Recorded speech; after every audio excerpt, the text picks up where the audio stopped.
Hello and welcome back to a new video by the Devscorch platform. My name is Johan and I will be your host in this video. Okay, so in the last video we actually started to register the admin routes for our course controller. And we already created the admin middleware. And in this video we're gonna start creating the, the guide controller. So we're gonna go to new file. Gonna call this guide. Oh, something went wrong. We're gonna call this the guide controller. Then import vapor, import fluent. Then we're gonna do struct guide controller, and this is gonna be the content handler protocol. Open this one up. Then it's going to complain that it does not conform to the protocol. And then we're going to add the stubs, so the type aliases. This answer is going to be model. This one is also, oh no, it's not going to be model, it's going to be guide model. I'm really sorry. Just like this, guide model. Then guide model. Request is going to be, or the status is going to be HTTP status. This is going to be request. Oh. This is going to be a request, just like this. This one. We're going to clean this up a little bit. And then we're going to wait for the other protocol. Here it is. We're going to add on fix. We're going to cut this out. Just like this. Okay, so now we can actually start creating. So let's clean this up a little bit. Okay, so for the creation of the guide model, we are going to do first we need to get the author, so let author is equal to try rec.auth.get is going to be the user model dot it's going to be user model dot self user model. And then we're going to do let guide equal to try rec.content.decode the create guide dto.self. We're going to do return try await guide services dot create, and this is going to be rec create dto is going to be guide. And the next one is going to be author. And now we can actually go to the create function here in guide services. And above the slug, we can actually do let full author is equal to, I'm going to create a string interpolation. So the first one is going to be author.name, then a space. We're going to add another one. Going to be the author dot last name, and then we're going to go to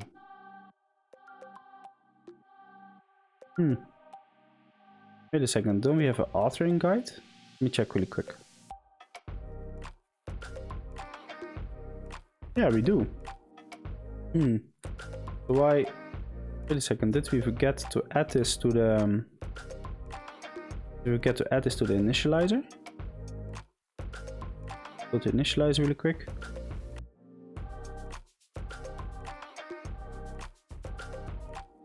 Created that, updated that, price, status, slug, tags.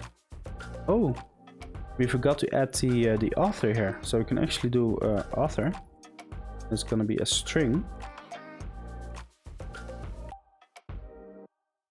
And this should be okay now. Then we go back to the over here. And then after the date, we're gonna actually add author, and this is gonna be the full author, just like this. It's so weird that we forgot to initialize the author, I think. Okay, so this should be okay now. No, we don't have to fix that, we just can leave it like this. Then we actually go back to the controller, and that one is finished. Okay, so now let guide is equal to try rec dot no, we don't need to do try, we can just do rec.parameters.get. This is actually going to be the slug. Then we're going to do return try await guide services.get, and this is going to be rec, and the object is going to be the guide. Then get all, return try await guide services dot get all on rec. Then update is going to be let guide is equal to rec.parameters.get. This is going to be the slug. Then let updated guide equal try rec.content.decode update guide DTO.self, and then return try await guide services dot update. This is going to be rec, the object is going to be guide, and the update DTO is going to be the updated guide. Pretty nice. Value of type, oh yeah, we have to unwrap that, of course. Then we delete, let guide equal to rec.parameters.get.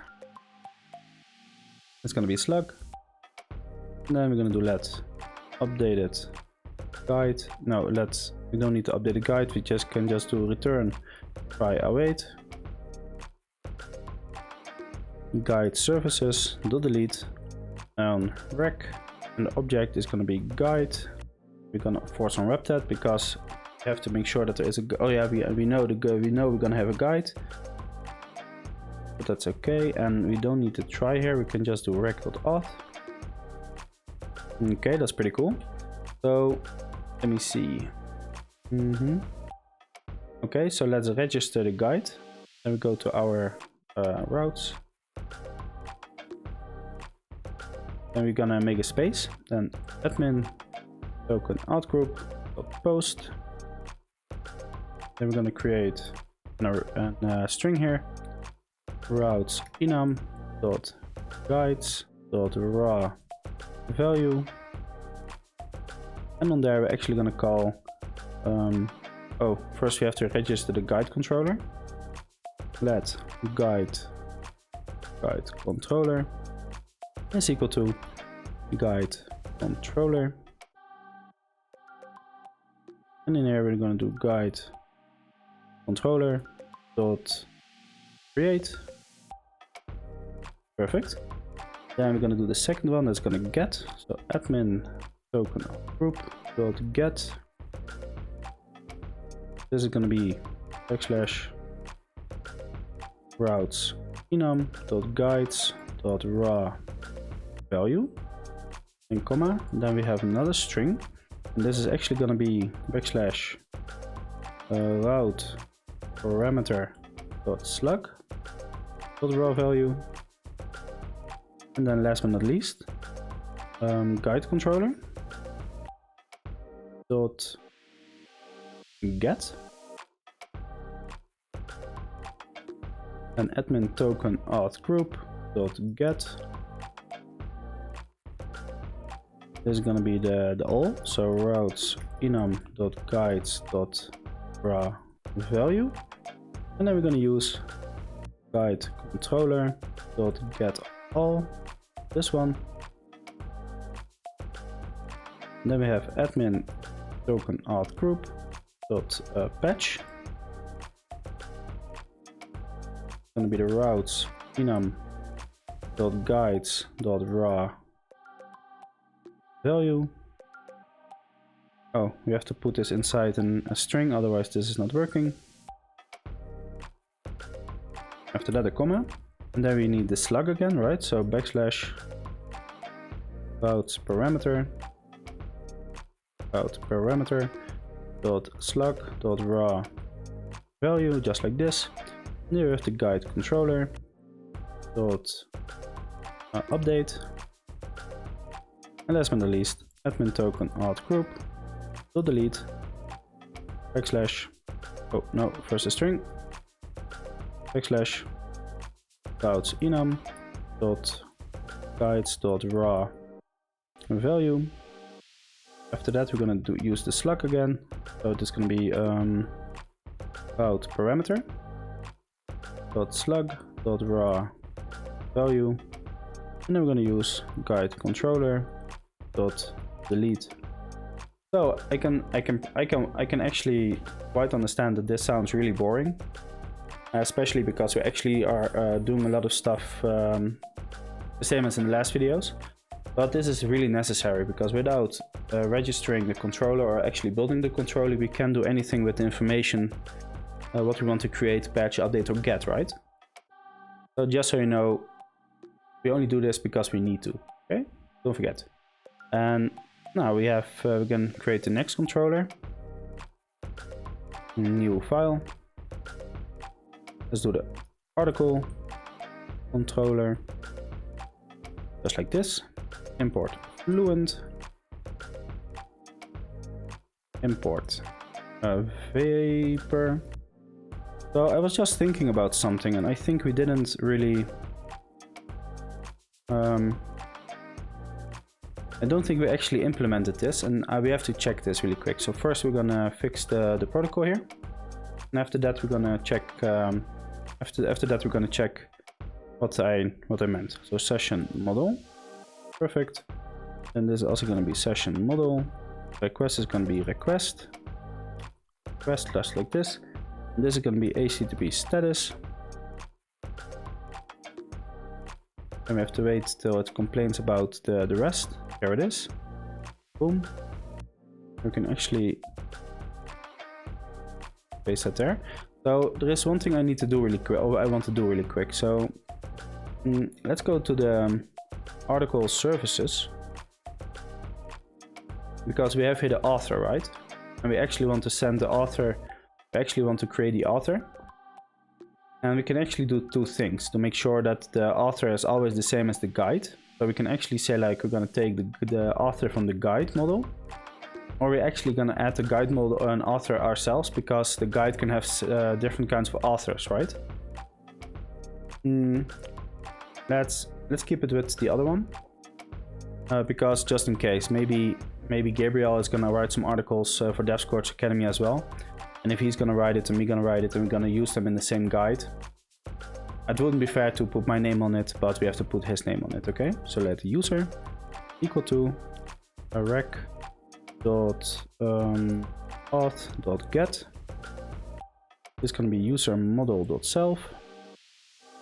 After that, let article is equal to try rec dot content dot decode. And this is going to be create article DTO dot self, then return try await article service dot create on rec on article, and the author. Let's change user to author, and this one is going to be author, just like this. Then we have the get. So we're going to do let article is equal to rec dot parameters dot get. This is going to be the slug, and then return try await. Let me think really quick. Article services dot get on rec, and the object is going to be article. Then we have get all, return try await, article services dot get all on rec. Then we have the update. It's gonna be let article. Oh, wait a second. I made a mistake here. This has to be article model instead of the session model. I'm so sorry. I was thinking about the session model, that we had to change something. And I made a mistake here. So this is going to be rec.auth. No, we don't need the... It's going to be try. Rec. No, we don't need try. Rec.parameters.get. Slug. Return try await. But first we have to create a new article. So let updated article equal to try rec.content.decode.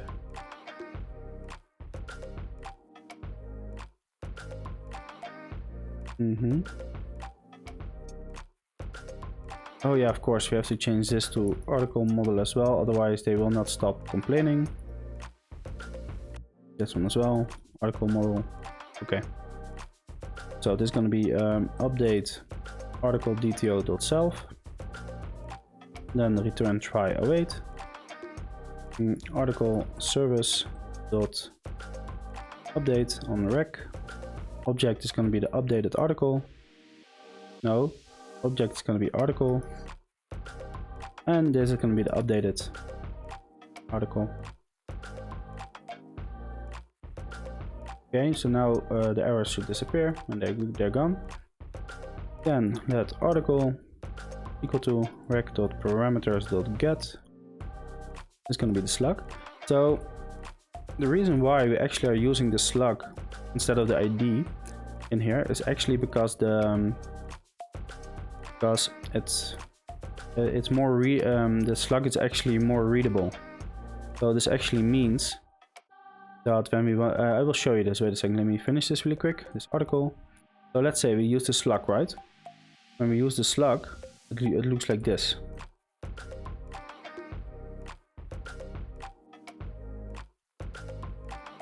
.academy slash, let's say courses, or in this case article slash hello Swift.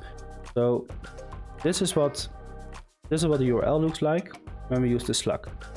When we use an UUID, it will look a little bit more like so the URL dot academy slash for example, it will look like this, for example. And as you can see, this is actually a lot easier to read, right? Or actually a lot easier to work with. It's also easier for search engines, because search engines actually see see this better than this. So when you are looking for like Swift for beginners or Hello Swift, you can actually see this. And with this you will not see that. Okay, so that's why we use the slug for everything. And the slug is actually automatically regenerated in the backend if we have to do that. So let's go to here really quick. Okay, so we're actually updating the slug as well automatically, so we don't have to worry about that. So that's gonna be okay. Okay, so the article is also finished. Let's also add that to the routes. Then we have admin token alt group dot post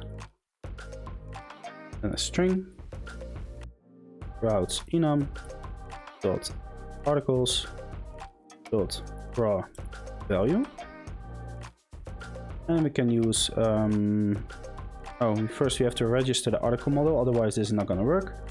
Let article controller equal to article controller, and then we can do article controller dot create admin token alt group dot get. So now I'm thinking about it, we could actually, because these are actually backend routes, we can actually say like, okay, we can actually use the ID if we wanted to, but just to be consistent, we can also use the slug. It doesn't really matter in this case for us. I mean, for the admins, for us, we actually know which article we are actually editing and stuff like that, so it will be easy to use it anyway, so it doesn't really matter. So this is going to be the route parameter dot slug dot raw value. Oh, has to be value, and then guide controller dot get. Oh, not guide controller. This has to be article controller, and then next admin token alt group dot get. Oh, we have to put this between strings. So another reason why I decided to actually separate the user and the admin routes, what we could actually do, we could actually say like, okay, we're gonna put everything on the same routes, and we're just gonna code everything around it, around the fact if you're an admin or something else. The problem with this is it's really easy to make a mistake here. So for example, like a lot of companies, when they are like coding this, instead of the admin token group, they would actually say like, okay, we're also going to add like a user token group, and we're going to use this, we're going to use that. It's really easy to get wrong information back because of database errors, or maybe somebody codes it in the wrong way. So that's why I actually separate everything, so we don't have to worry about that. Okay? So just if you are actually thinking like, oh my god, this guy is actually doing a lot of stuff while he can make it easy, well, he can make it easier. Yes, I could actually make everything so generic that we could actually use everything for everything. But the biggest problem with generics and with reusability is also that if you make it too generic or too reusable, it's gonna be really hard to keep an overview, right? I actually noticed this in another. Let me think really quick. I actually noticed this in another project I was working on for a client. We made it so generic that while it actually worked really well and actually worked really fast, it was really hard for some of the people to actually work with it, because the other developers, while they were really good developers, don't get me wrong, but it was really hard for them to actually understand what we were doing, because we were actually putting everything, we made everything reusable, and it was really hard for them to work with it. So that's why I learned from reusability. Don't make it too make it reusable, but don't make it too reusable. Okay. Of course, there's like this idea that developers we have to reuse as much as possible, and I do agree to that at some point, but it doesn't always work that way. Okay. So if you're ever going to use generics, or like me for example, we actually are reusing a lot of protocols. Sometimes a protocol is so generic that it doesn't work, that it actually defeats its purpose, and you can't use it anymore for the stuff that you wanted to do, right? So that's why it's always a little bit like when is something too generic, or when is something not generic enough. Let me think. So we already have 3 routes, we have 3 controllers ready. So yeah, pretty cool.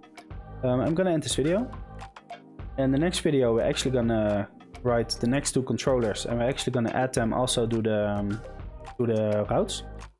And after that, actually all the admin routes are actually finished.